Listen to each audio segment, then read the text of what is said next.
Willkommen zu Frequent Traveler TV, heute auch wieder mit Licht und in Farbe. Frisch gepresste Sendung für euch mit Themen, die mir beschäftigungsweise, wie soll ich das jetzt formulieren, ohne da, ich sag jetzt mal, politisch unkorrekt zu werden. Es gibt Dinge, die sind unklug, wenn man die tut. Und zwar einmal, wenn man auf Social Media über seine Passagiere schlecht redet. Nicht gut. Wenn es beim Tanken brennt am Flugzeug, nicht gut. Was gut ist, ist, wenn man sich streitet für den Tarifvertrag, aber einen Abschluss bekommt. Das ist gut. Hyatt mehr Hotels in Deutschland macht, auch gut. Fast Track für Hyatt, noch besser. Also das sind einige frisch gepresste Themen, die wir für euch heute vorbereitet haben. Denkt dran, den Kanal zu abonnieren, die Glocke anzumachen, ein Like dazulassen, aber auch ganz wichtig, unten zu kommentieren, die Frage des Tages zu beantworten. Und da möchte ich nochmal danken allen, die so zahlreich die Events in Frankfurt, in Berlin, aber auch beim Weihnachtsmann sich angeschaut bzw. sogar auch angemeldet haben. Da gibt es bei einigen sogar, wie waren das nochmal? Ich muss mal gucken, ich glaube Berlin waren nur noch 1 oder 2 Plätze, Frankfurt waren auch noch 2 Plätze frei. Beim Weihnachtsmann sind, glaube ich, 3 oder 4 Plätze frei. Also da machen, wenn ihr Fragen dazu habt, bei der Nummer oben melden. Dann können wir auch direkt mit dem ersten Thema anfangen und das sind die Tarifverträge bei der Lufthansa und da gibt es Bewegung, da gibt es weißen Rauch aus dem LAC, wenn man es so bildlich formulieren möchte. Und die Piloten haben sich mit den Lufthanseaten in einer Art Clinch befunden, wo wir schon Angst hatten, weil dort auch die Friedenspflicht ausgelaufen ist, dass man sich dort anfängt zu streiten. Und zwar in Form eines Streiks und damit für uns natürlich von Nachteil wäre. Und das ist anscheinend nicht der Fall. Also ich glaube, dass das eine coole Sache ist. Wenn man das Ergebnis so sieht, die 5200 Piloten und Pilotinnen haben wohl einen Abschluss in greifbarer Nähe. Das ist heute bekannt geworden und die intensiven Verhandlungen haben sich für beide Seiten gelohnt. Gefordert war ja ein Plus von 8,5% bei einer einjährigen Laufzeit und dann ist das Ergebnis jetzt mit 7,5 mehr Gehalt ab 2024 und einem einmaligen steuerfreien Inflationsausgleich von 3.000 € ja schon okay. Auch gab es an anderer Stelle bei den Forderungen ein weiteres Stück für die Piloten und zwar die umstrittene Tarifschiene B-Scale soll gekippt werden. Heißt also, dass langjährige First Officer nach dem 17. Dienstjahr trotzdem besser bezahlt werden. Und mit dem neuen Vergütungstarifvertrag VTV ging es in die Verhandlungen auch um die Dienststrukturen und in dem MTV ging es halt darum, dass man natürlich diese Regeln zu den Flugdienst, zu den Standby-Zeiten, aber auch gerade die dienstfreien Tage, weil da ging es darum, dass man etwas mehr Planbarkeit haben möchte im Leben. Dort gab es dann auch nochmal Einigungen. In den nächsten Tagen wird halt wirklich weiter entschieden, wie es weitergeht. Und die Option ist, dass man dort dann schaut, ob die 5200 Pilotinnen und Piloten da bei den Eckpunktpapier zufrieden sind oder nicht. Und dann gucken wir, was weitergeht. Aber es ist ja schon mal ein Fortschritt. Also da bin ich mal gespannt. Interessant ist ja auch die Thematik mit der Cityline 2.0 aka City Airlines München, ob man die rausverhandelt hat und was mit dem PPV ist, also mit dem Perspektivvertrag, ob da dann diese 325 Flugzeuge wieder von der Kernbereederung reingekommen sind oder nicht. Also was da passiert. Da bleiben wir mal gespannt. So, dann haben wir das nächste Thema und das ist Airbus. Bei Airbus gibt es auch Neuigkeiten und die Neuigkeiten bei Airbus sind sogar in meinen Augen gar nicht mal so schlecht, wenn man da die letzten Jahre nochmal Revue passieren lässt. Heißt einfach, dass wenn man die Zahlen sich anguckt vom zweiten Quartal und die Corona-Pandemie ist ja vorbei, ist es so, dass die Lieferketten trotzdem immer noch Probleme bereiten. Wir haben ja gestern bei der Sendung leider feststellen müssen, dass bei den Triebwerken immer noch viele, viele Sachen im Argen liegen. Und so ist es so, dass es wichtige Teile gibt, die immer noch fehlen. 2023 wollte man 720 Flugzeuge bei Airbus ausliefern, aber das Ziel wurde natürlich nicht ganz erreicht, leider. Und das ist so, dass das klar gewesen ist. Man möchte jetzt aber sagen, dass das dieses Jahr klappt mit den 720 Flugzeugen und der Gewinn in dem Tagesgeschäft soll noch weiter gesteigert werden, sagt der Vorstand. Denn das Ergebnis vor Zinsen, Steuern, Sondereffekten soll 5,6 Milliarden im Vorjahr nun auf etwa 6 Milliarden hochgehen. Und damit soll es für die Freunde bei Airbus freie Barmittelzufluss geben, Vorfusion, Übernahmen und Kundenfinanzierung mit etwa 3 Milliarden. Aber ist natürlich etwas weniger als die 4,7 Milliarden, die man davor hatte.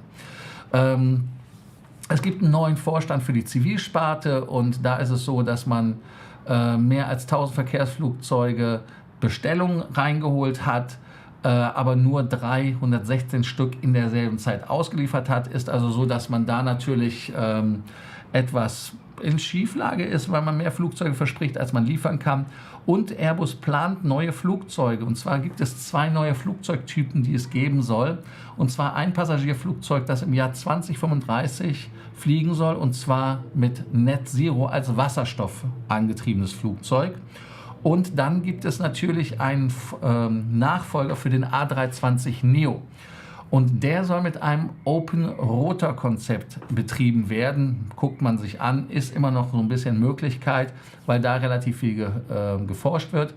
Und der soll dann auch weniger Treibstoff verbrauchen als der Neo und soll 2035 und 2040 so in dem Dreh fertig werden. In 5, 6, 7 Jahren werden die Karten also neu gemischt. Und was heißt das für Boeing? Das heißt ja für Boeing, dass Boeing dann ein richtiges Problem hat am Ende des Tages. Weil mit ihrem Aufguss von den 60er Jahren 737 MAX wissen wir ja alle, dass die am Ende sind. Die 320er sind ja aus den 80er Jahren, also wesentlich jünger und wesentlich frischer als das, was man dort bei Boeing hat. Also ich bin mal gespannt, was da passiert. Ich bin mal auch gespannt, was ihr dazu sagt. Und vor allem, ihr müsst ja hier liken. Das ist ganz, ganz wichtig, dass ihr dem Kanal immer wieder einen Push gebt über euren Like. So, und dann haben wir SpiceJet. Das ist ja auch der Aufmacher der Sendung gewesen. Ihr habt das ja am Titelbild gesehen. Da möchte ich euch mal was zeigen. Ich hoffe, dass das richtige Video ist. Da ist es, da sieht man das. Da brennt die Hütte lichterloh. Die Dash 8 fackelt da vor sich hin. Und daran sieht man halt, wie gefährlich diese Betankung ist. Denn gerade bei der Betankung von Flugzeugen ist es so, dass Funken durch irgendwie Metallanschlagen oder irgendwas immer passieren kann. Deshalb ist ja auch das Erste, was man bei der Betankung macht, das Flugzeug zu erden. Und auf dem Flughafen Delhi ist das Gott sei Dank relativ glimpflich ausgegangen, weil der Tankschlauch und eine Treibstofflarve unter dem Flugzeug Feuer gefangen haben, aber Gott sei Dank von der Feuerwehr relativ schnell gelöscht werden konnte, dass es also wenig Probleme gab. Wir hatten ja auch das Bild von der Maschine, wo war das denn nochmal? War das Air Canada, glaube ich, war das. Da hat es ja auch gebrannt. Und dann nochmal euch ins Gedächtnis zu rufen, Deshalb nie anschnallen, wenn getankt wird. Deshalb müssten ja auch Cabin Crew immer an den Türen stehen, Feuerlöscher meistens bereit haben, genau wegen diesen Sachen, weil da etwas passieren kann. Deshalb die Frage auch an euch, ob ihr schon mal bei einer Betankung dabei gewesen seid, wenn ihr im Flugzeug gesessen habt. Ich selber hatte das, wenn ich von Deutschland über Dubai nach Abu Dhabi geflogen bin und dann von Abu Dhabi über Dubai zurück nach Deutschland, dass das Flugzeug teilweise dann auch in Dubai nochmal getankt worden ist. Und das wurde dann gemacht, wo die Passagiere an Bord waren. Es gab andere Flüge, da musste man zum Tanken rausgehen, im Transit warten und dann wieder zurückgehen. Das war, glaube ich, in Singapur der Fall, um weiter zu fliegen nach Jakarta damals, als wir das noch mit der 747 erleben durften bei der Lufthansa. Aber Jakarta gibt es ja leider nicht mehr als Schwanz nochmal zu Singapur. Also insofern da etwas unglücklich. Da bin ich mal gespannt, was ihr schreibt und denkt dran zu liken. Dann haben wir noch einen Trend, der geht auch dahin, der für Flugbegleitern nicht Halt macht. Einmal natürlich, dass Flugbegleiter und Flugbegleiterinnen auf Flugzeugen sehr stark Social-Media-affin sind mit Instagram und so weiter und so fort. Aber jetzt ist es so, dass man dort die Passagiere Idioten genannt hat und das ist unklug. Und es gibt eine chinesische Fluggesellschaft, die nennt sich Spring, also wie Frühling. Also nicht wie Spring, sondern wie Frühling. Und die hat dann die Flugpassagiere Idioten genannt. Und dieser Budget Carrier aus Shanghai, das Lustige ist übrigens, die Fluggesellschaft, wir nennen sie Spring, aber wenn man das Chinesische wirklich übersetzt, dann heißt es Frühling-Herbst-Fluggesellschaft. Aber nun gut, so ist das halt. Die Dame hat eine Tirade gegen ihre Kunden gepostet, egal ob es jetzt Frühling oder Herbst oder wie auch immer Fluggesellschaft heißt. Und sie sagte, alle Arten von Müll reisen im Flugzeug und der Sommerreiseverkehr ist exakt genau gleich als ob man, genau, gutes Deutsch, Idioten transportiert. Und ich weiß nicht, ob das jetzt wirklich so eine Beleidigung oder so ein Drama ist, aber vielleicht bin ich auch da zu hart zum Nehmen, dass mich das noch irgendwie tangiert. Aber da wäre ich mal gespannt, ob ihr sagen würdet, dass diese Ausfluss von Verbaldiarrhoe in Form von Social Media ein Problem ist, zumal die Dame das nicht privat gepostet hat, sondern in Uniform der Fluggesellschaft. Und das ist das Hauptproblem. Und die Sprecher von der Fluggesellschaft haben gesagt, dass die Frau Hu jetzt ihren Dienst quasi nicht antreten muss mehr und man will mal gucken, was man da macht und man guckt, was in dem Handbuch für Mitarbeiter drin steht, ob man der Dame den Abfahrtsschein geben kann oder muss. Da bin ich auch mal gespannt, was ihr dazu sagt, weil vielleicht bin ich auch nur zu hart im Nehmen, dass mich sowas nicht mehr tangiert, denn viele Fluggesellschaften haben ja auch harte Social Media Policies und sind da dann auch wirklich knallhart, wenn es gerade um Uniform geht. Und das kann ich natürlich absolut nachvollziehen. Und es gibt ja auch Fluggesellschaften, die ja noch radikaler sind, die halt zum Beispiel TikTok auf Firmengeräten verbieten. Hat andere Gründe, aber daran sieht man, dass Social Media natürlich auch ein Riesenproblem ist. So, jetzt haben wir genau nach 14 Minuten Sendung Hyatt News. Und zwar einmal zu dem Thema Deutschland, was der neue Europachef sagt und wie es für Deutschland aussieht. Und zwar die US-Kette hat ja den deutschen Markt lange nicht wirklich bedient. Und mit der Lindner-Übernahme ist das so, dass dieses uns mehr Möglichkeiten gibt in, ich glaube, 66 Hotels oder sowas, europaweit oder sowas, ich weiß jetzt gar nicht mehr so, um den Dreh, ist es so, dass es halt aus Chicago dort dann zwischen Hamburg und München nicht viele Häuser gab. Es gab ja in Hamburg das Park Hyatt, was geschlossen worden ist, dann das Grand Hyatt in Berlin, was ich mehr mag mittlerweile, als ich es nicht mehr mag. Mein Park Hyatt vermisse ich übrigens. Dann Düsseldorf hatten wir das Regency, dann kam ja da das Wellem dazu, was ja zuerst so ein Hyatt House war und jetzt halt ein freischaffender Künstler. Und Mainz gab es ja lange das Regency, dann hatten wir in München jetzt das Anders seit langem, Hyatt Place haben wir ja auch. Also da sind einige Sachen gekommen, aber jetzt wirklich nicht so viele, wie man das erwartet hätte. Und auf diese Häuser konnte man sich natürlich relativ verlassen, aber war dann auch verlassen, wenn man was in Stuttgart haben wollte oder wenn man in anderen Städten, Bremen oder so weiter, was haben wollte. Da ist Hyatt halt relativ dünn gesät. Und Javier Aguilar hat jetzt dem Handelsblatt gegenüber gesagt, dass man die Standorte in Deutschland auf 66 steigern möchte. 33 Hotels sind aktuell schon über Lindner drin, mit Lindner zusammen. Und er sagt, die Verdopplung, also auf 66 teuflische Hotels, sollte es problemlos gehen.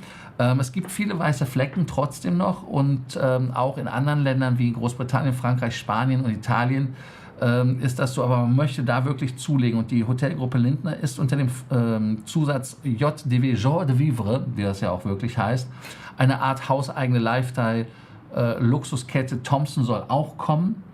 Also da bin ich mal gespannt. Ich war in den USA in einem Thompson, Sven erinnert sich, da waren wir ja zusammen. Ich fand es ganz cool, aber ich muss euch ehrlicherweise sagen, bei den Lindnern finde ich einige Hotels geil, einige ungeil. Wenn man so sieht, dass natürlich Hyatt richtig Geld da rein investieren musste, damit Lindner auch nicht über die Wupper springt. Man will auch eigene Hotelmarken aufkaufen, beziehungsweise Hotelmarken von Eigenanbietern aufkaufen, wenn da nichts weiter passiert. Auch interessante Geschichte. Aber ein Hotel, auf das freue ich mich in Frankfurt besonders, und das ist das Kennedy Hotel.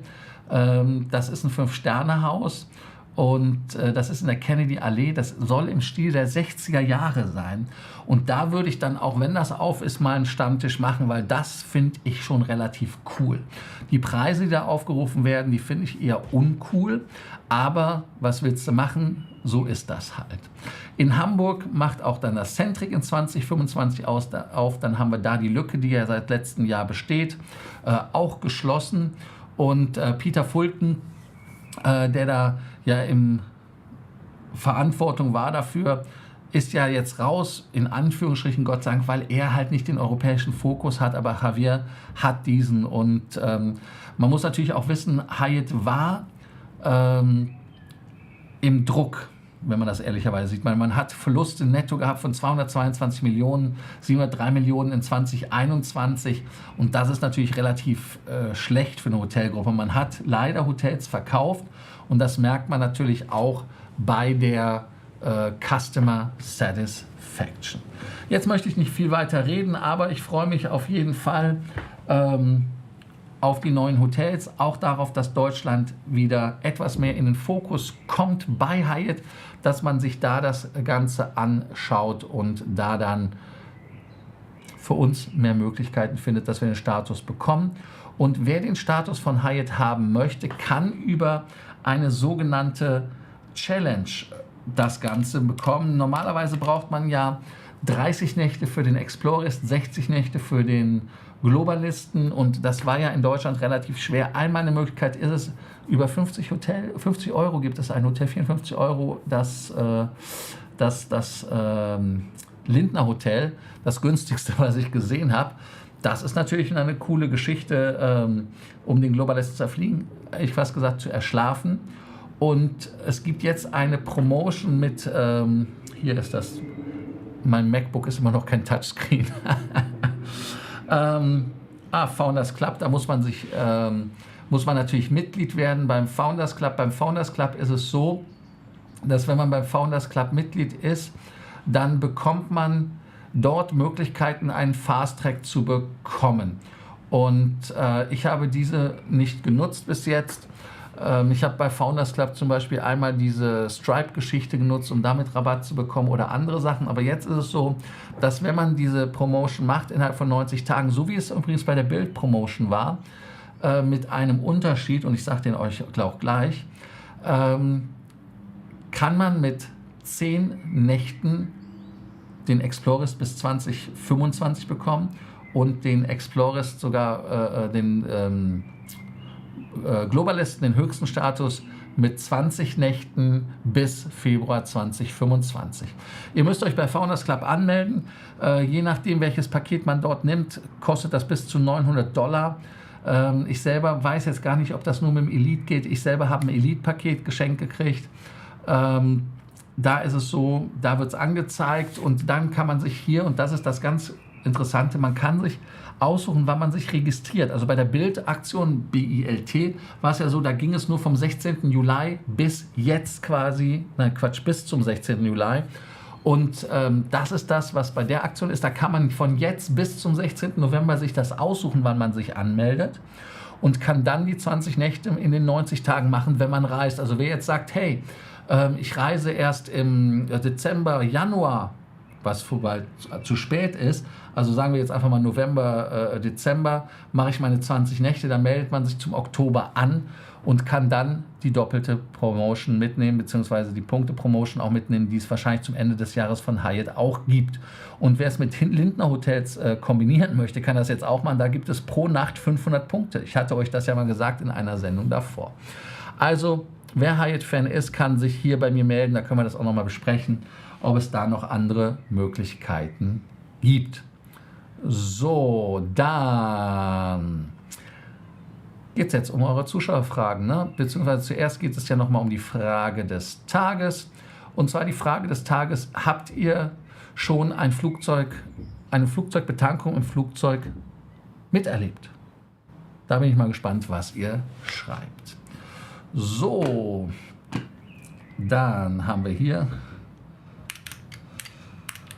das Ganze und dann geht es hier auch direkt los mit eurer Beantwortung der Fragen. In der Zeit könnt ihr nochmal den Kanal abonnieren, ein Like da lassen, kommentieren und natürlich auch nochmal am Stammtisch in irgendeiner Art und Weise euch anmelden, dann sind die Restplätze weg. Für Kanalmitglieder gibt es eine Überraschung. Ja, da gibt es eine Überraschung. Seid überrascht. Hallo Stadtbär, Grüße nach Berlin, Grüße nach Berlin, Grüße nach Bremen. Und jetzt ist es so, dass wir hier was haben.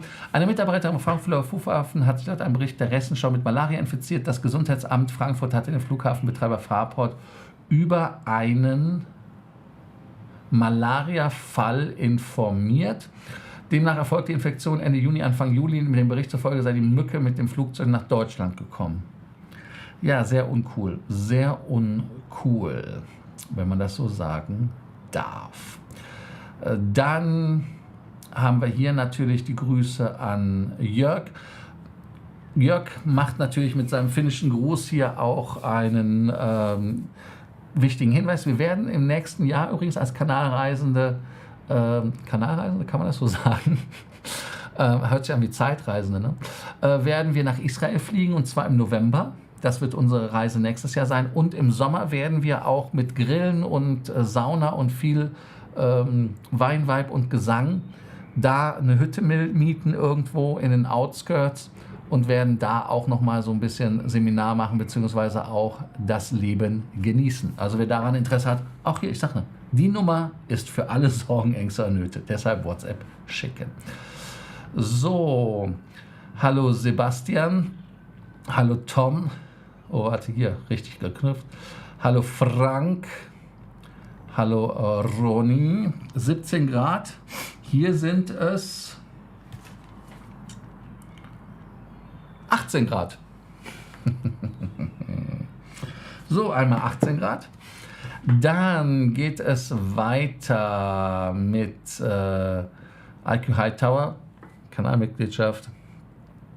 Hallo Matthias. So. Lohnt es sich knapp 1.800 für eine Globalist ausgeben durch die Promotion gegen das der Flottlane nach Frankfurt kostet knapp 60 Euro die Nacht. Genau, 54 Euro oder was ich gesagt habe. Ich persönlich finde, dass der Globalist ein Value hat von 5.000 Euro. Aber können wir ja gerne mal besprechen. Insider-Tipp, die Nummer. Dann, hallo Roland, dann Frage ist, bisher einmal auf Mauritius wegen Zeitmangel blieben alle Passagiere an Bord. Okay. Wie läuft es mit dem 1 Gigabyte Wi-Fi aus dem TK48? So, ja, in Muck nach Berlin, Flieger war schon voll gebordet, dann kamen 2 Feuerwehrautos und der Tankwagen und es wurde nochmal nachgetankt. Dann hier wurde im 380er von EK in Bangkok und in TK in Bogota miterlebt, bei beiden Flügen immer die Flugzeuge verblieben unangeschnallt. Bei TK durfte man nicht einmal die Toilette gehen während der Zeit, genau. Flug nach Bangkok. Dann mehrfach, aber bei anderen Turboprops. Übrigens, die Mike November ist gestern morgens früh in Manila gelandet. Das ist gut, dann passiert da auch was. Hallo. Hast du einen neuen Kanal, der Herr Behrendonk? Denk dran, wir haben Dienstag den 16.8. Stammtisch in Frankfurt. Da sind wir oben auf dem Dach, 100 Meter Höhe. Wein bis zum Abwinken, hätte ich fast gesagt. Vielleicht was für dich aus den Niederlanden. Ich weiß, ist kein Wochenende. Wochenende wäre der 25.8., da hätten wir Berlin. So, schreiben kann man ja viel, man muss halt mit den Konsequenzen. Ja, das ist das Problem. Also ich glaube, das mit dem Schreiben ist nicht das Hauptproblem. Ich bezeichne euch ja auch manchmal nicht mit den hübschesten Namen, mit dem Beef. Wenn ihr die Sendung zweimal geschaut habt und nicht abonniert habt, dann haben wir Beef. Aber ich würde das ja niemals in Uniform machen. Das ist der Unterschied. Dann mal das Ergebnis von fehlerhaften Betankungen Erdung vergessen, gesehen vom kleinen Flugzeug, gar nichts mehr viel Brauchbares übrig nach dem Betankungsflieger. Ja, das ist das Problem. Deshalb ist das Erdungskabel das Erste, was man anbringt. Nö. Air Berlin in Hurghada. Letztes Jahr Betankung Emirates 777 in Hyderabad. Umleitungsflug von Bombay oder Mumbai.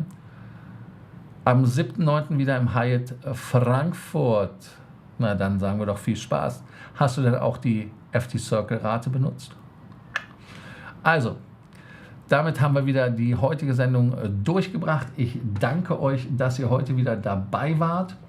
Und bei Sorgen, Fragen, Ängsten oder Nöten zögert nicht, die Nummer oben zu wählen. Und denkt dran, den Kanal zu abonnieren, die Glocke anzumachen, ein Like dazulassen, aber auch ganz, ganz wichtig, zu kommentieren. Und nein, JetBlue ist nicht meine Uniform, Herr Jörg. Das ist quasi einfach nur in Ermangelung von ordentlichen T-Shirts. Da muss man auf Werbegeschenke zurückgreifen, beziehungsweise auf günstige Airline-T-Shirts, die man mal gehabt hat. Vielleicht werde ich demnächst auch meine Lufthansa First Class T-Shirts aufbrauchen aus den Pyjamas oder so. Also, jetzt lieb sein, Kanal abonnieren, Glocke anmachen, Like da lassen, kommentieren, Kanalmitgliedschaft, T-Shirt kaufen, Stammtisch teilnehmen, Weihnachtsmann mit uns besuchen, Israel fliegen und dann natürlich vorher das Sommerseminar in Helsinki machen, nächstes Jahr im Juni. Dann haben wir auch Mitternachtssonne. Also, in dem Sinne, danke euch und ich freue mich hier und liken. Es kann ja nicht wahr sein, dass über 25 Leute schauen, ich nur 13 Likes habe. Also da muss was passieren. Also, danke euch, bis dann, ciao.